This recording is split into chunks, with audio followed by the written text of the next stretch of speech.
మర్చిపోవద్దు జన్మను ఇచ్చిన తల్లిని ఏనాడు, ఆ తల్లి లాంటిదేరా సర్కారు బడిని.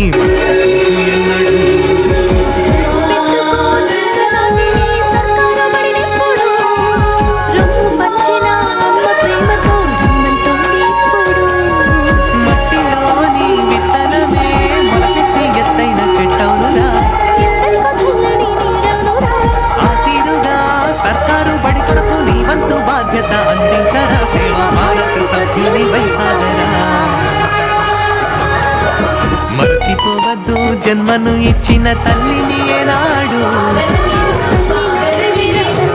పర్వదినము మెగా పేరెంట్స్ మీటింగ్ 2.0 మనందరికీ తెలిసిందే. ఇది వరకు ఒకసారి మీతో నేను ఇంటరాక్ట్ అయ్యాను, గుర్తుంది అనుకుంటాను, లాస్ట్ ఇయర్. మరలా మనం ఇలా చేసుకోవటం చాలా బాగా అనిపిస్తుంది నాకు. సో ఇవాళ సభ గురించి ఆహ్వానం పలుకుతున్నాను సార్ వాళ్ళని.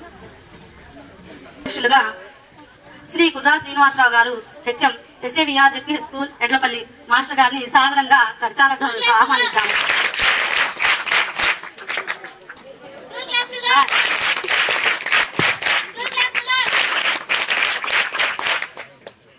మరియు ఇవాళ మన ముఖ్య అతిథులు గారు శ్రీ రావి సాయిబాబు గారు, ఎక్స్ ఎంపీటీసీ, ఓల్డ్ స్టూడెంట్ అయిన ఈ స్కూల్ కి. వారిని సాధారణంగా మనము ఆహ్వానించుకుందాము కరచాల ధ్వనుల మధ్య.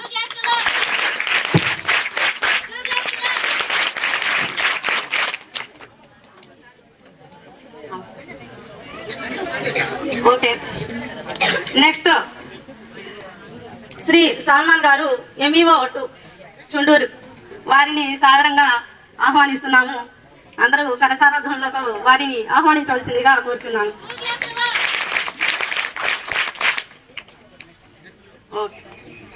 నెక్స్ట్ దాసరి ఆదిలక్ష్మి గారు, ఎస్ఎంసి వైస్ చైర్మన్ గారిని సాధారణంగా ఆహ్వానిస్తున్నాము. శ్రీమతి డాక్టర్ శ్రీనాథ్ గారు, పిహెచ్సి అడ్లపల్లి. వారిని కూడాను సాధారణంగా ఆహ్వానిస్తున్నాము.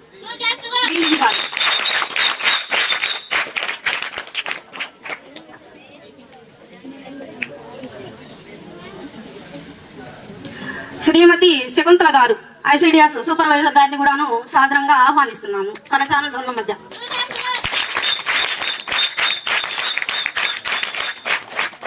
బాబు గారు, ఎస్ఎఫ్ఎస్ స్టాఫ్ సెక్రటరీ అండి. వారిని కూడాను మనం సాధారణంగా ఆహ్వానించుకుందాము. Please sir.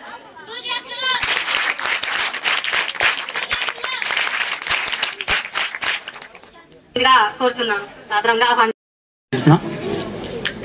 మరి మనం మెగా పేరెంట్స్ 2 కార్యక్రమానికి అందరికీ స్వాగతం, సుస్వాగతం. మరి ఇక్కడ ప్రజాప్రతినిధులు, అధికారులు, గ్రామ పెద్దలు, పూర్వ విద్యార్థులు, డోనర్స్, దాతలు, తల్లిదండ్రులు, టీచర్సు, అలాగే వైద్య ఆరోగ్య సిబ్బంది, మరి పంచాయతీరాజ్ సిబ్బంది, ఇట్లా అంగన్వాడీ సిబ్బంది, రెవెన్యూ, ఎలక్ట్రికల్, బ్యాంకు తదితరులందరికీ కూడా మనం ఇన్విటేషన్ ఇవ్వటం జరిగింది. మరి అవకాశం ఉన్న వాళ్ళందరూ కూడా ఈ కార్యక్రమానికి హాజరు కావటం జరిగింది. మరి అలాగే గ్రామ సర్పంచి ఎడ్లపల్లి, ఉప సర్పంచ్ గారు, మరి ఎంపీటీసీలు, జడ్పీటీసీలు, ఒలివేరు సర్పంచ్ గారు, వైస్ ప్రెసిడెంట్ సర్పంచ్ గారు, ఎంపీటీసీ గారు, ఇలా అందరినీ ఆహ్వానించాం. మరి వారు తర్వాత వచ్చి జాయిన్ అయ్యే అవకాశం ఉంది. ఇప్పుడు మనం ఇన్వైటీస్లో ఎవరైనా వచ్చి ఉన్నట్లయితే కొంచెం తెలియజేస్తే మనం వేదిక మీదకి పిలుస్తామమ్మా. మరి ఎందుకంటే కొంతమంది మేము రికగ్నైజ్ చేయలేకపోవచ్చు. మరి ఈరోజు మన కార్యక్రమానికి మన పాఠశాల ఎస్ఎంసి చైర్మన్ గారు బయ్యా సతీష్ గారు మరి వారి కాశీకి వెళ్ళటం వలన ఆయన అందుబాటులో లేరు. వారి స్థానాన్ని భర్తీ చేయటకు గాను మన ఎస్ఎంసి వైస్ ప్రెసిడెంట్ ఆదిలక్ష్మి గారిని ఇన్వైట్ చేశాం. మరి అలాగే డాక్టర్ గారు మన పాఠశాల విద్యార్థులందరికీ కూడా చాలా మనకి ఐరన్ కానీ, మెడికల్ టెస్టులు చేయటం కానీ, టెట్వాక్ ఇవ్వటం అన్నిటిలో కూడా మనకి వైద్య సిబ్బంది ఎంతో సహకరిస్తూ ఉన్నారు. వారిని మరి పెద్దలు, ఈ పాఠశాల పూర్వ విద్యార్థులు చాలామంది ఉన్నారు. 12,500 మందికి పైగా ఈ పాఠశాలలో విద్యను అభ్యసించారు. వారిలో కొంతమంది అవకాశం ఉన్నంత వరకు మన పాఠశాలకు అనేక రకాలుగా సహాయ సహకారాలు అందిస్తూ ఉన్నారు.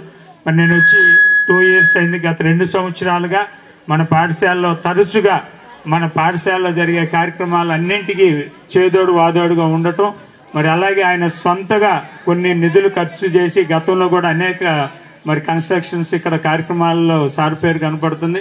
ఇప్పుడు నేను వచ్చిన తర్వాత మరి ఒక స్టేజీ కూడా మన తయారవుతుంది, రూపుదిద్దుకుంటుంది, త్వరలో ప్రారంభం కాబోతుంది. మరి పెద్దలు రావి సాయిబాబు గారు, ఎక్స్ ఎంపీటీసీ గారు, మరి అనేక ఉన్నాయి సార్కి మరి మన స్కూల్ డోనర్స్గా ఉండటం కానీ పెద్దలు అనేక సహాయ సహకారాలు అందిస్తూ ఉన్నారు. మరి అలాగే అంగన్వాడీ సూపర్వైజర్ గారు శకుంతల గారు, మరి తదితరులందరూ వచ్చారు. మన పాఠశాల మరి స్టాఫ్ సెక్రటరీ గారు ప్రసాద్ గారు, మరి వారు ఆ కార్యక్రమంలో నిమగ్నం అయ్యారు, తర్వాత వచ్చి మనతో జాయిన్ అవుతారు. మరి వీరందరి సమక్షంలో మనం ఈ మెగా పేరెంట్స్ని డేని విజయవంతం చేసుకుందాం. మరొకసారి అందరికీ కూడా పాఠశాల తరఫున స్వాగతం సుస్వాగతం. సార్ మరి కొన్ని విషయాలు మనకి ముచ్చటిస్తారు. ఆకలైనా దప్పికైనా ఏదైనా కొన్ని కార్యక్రమాల్లో మనం నిలబడి చేయగలగాలి. అక్కడి నుంచే మనకు స్టార్ట్ అయ్యిద్ది అనమాట. ఏదైనా టయానికి ఆకలి అయ్యిద్ది, అందరికీ అయ్యిద్ది, అన్నం తినడం కాదు.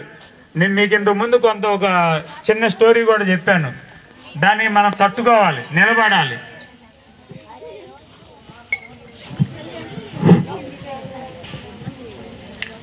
శ్రీ ఆలపాటి వెంకటరామయ్య జిల్లా పరిషత్ హై స్కూల్లో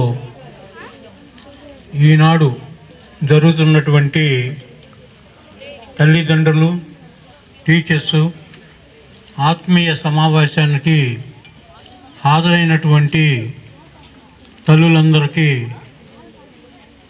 అంటే తల్లులందరికంటే పేరెంట్స్ మగవాళ్ళని కూడా రమ్మన్నారు. వాడు ఎక్కువ పనులకు వెళ్తారు కాబట్టి రాలేకపోయారు. వచ్చినటువంటి అతిథులందరికీ నమస్కారం. ఈ కార్యక్రమంలో భాగంగా మీరందరూ మా పిల్లలు ఎలా చదువుతున్నారండి అని చెప్పి వారి క్లాస్ టీచర్ దగ్గరికను సబ్జెక్ట్ టీచర్ దగ్గరికి వెళ్ళి మీరందరూ కనుక్కున్నారు పొద్దు నుంచి. సో మీ పిల్లలు ఎలా చదువుతున్నారనే దాని గురించి మీకు ఒక అవగాహన ఏర్పడి ఉంటుందని చెప్పి నేను భావిస్తున్నాను. కాకపోతే ఇటువంటి అవగాహన అనేది సంవత్సరంలో ఒక రోజుకో 2 రోజులకో పరిమితం చేసుకోకుండా పీరియాడికల్గా, అంటే ప్రతి నెలకి ఒక్కొక్కసారి మీ పేరెంట్స్ అందరూ వచ్చి కంపల్సరీగా రావాలి. మీరు ఎవరి కోసం వస్తున్నారు? ఎవరి కోసం రావట్లా, మీ బిడ్డ భవిష్యత్తు కోసం వస్తున్నారు. వచ్చి టీచర్స్ని, ఏమ్మా మా బిడ్డ ఎలా చదువుతున్నాడు, ఏమైనా సజెషన్స్ ఇస్తారా అంటే మీరు చూపిస్తున్నటువంటి ఇంట్రెస్ట్ని బట్టి వాళ్ళు మీకు మీ పిల్లాడు ఎక్కడ వెనకబడి ఉన్నాడు, ఎక్కడ బాగున్నాడు అనే విషయాలు తప్పకుండా చెబుతారు. దాంతోపాటు మీ పిల్ల మీద కానీ కొంత ఇంట్రెస్ట్ చూపి వాళ్ళు శ్రద్ధ తీసుకొని ఇంకా ఎక్కువ చేయడానికి అవకాశం ఉంటుంది. ఇది ఏ పేరెంట్స్ చేయటం లేదు. అంటే దానికి మీకుండే కారణాలు మీకుంటాయి. రోజు పనికి వెళ్ళాలి, సంపాదించుకోవాలా, సాయంత్రం పిల్లలకి అన్నం వండి పెట్టాలా, కాదని అంటలేదు. అట్ ద సేమ్ టైం కొంత సమయం కేటాయించి పిల్లల భవిష్యత్తుకి మీరు కూడా ఆలోచించి వాళ్ళ టీచర్స్ దగ్గరికి వెళ్ళిన రోజున మీ పిల్లల భవిష్యత్తు బాగుంటుంది.